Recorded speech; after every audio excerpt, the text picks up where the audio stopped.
Bagas na nasa 35 pesos ang kada kilo pig-oprisir kan kadiwa sa Naga City. Dugang na diskwento pig-oprisir pa sa mga PWD, senior citizens as in 4-piece beneficiaries.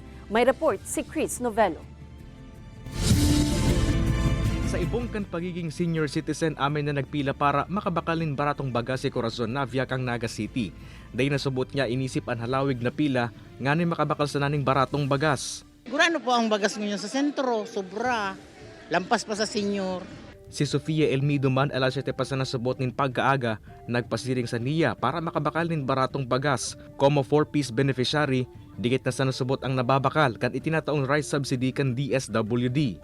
Makakamura na kami. Makakatabang pa sa mga aki ko tangani daw pa paano. Si sobra kang binabakal ming bagas na regular, digdiyo, ano ko pa sa balon kang aki ko. Pig-oprosir kaya kan hensya ang bagsak presyo na bagas sa ginibong kadiwa sa kantidad sa ng 35 pesos per kilo. May 5 pesos mang diskwento sa mga senior citizen, PWD as in 4-piece beneficiaries. Harayo ini sa presyo kan bagas na nababakal sa Naga City People's Mall na nagkakawat sa 52 hasta 62 pesos ang kada kilo. Hali subot ang mga pigbabakal na bagas sa 3,500 kilong gikan sa Manaylain na Irrigators Association sa rehiyon na binakal kan na hensya.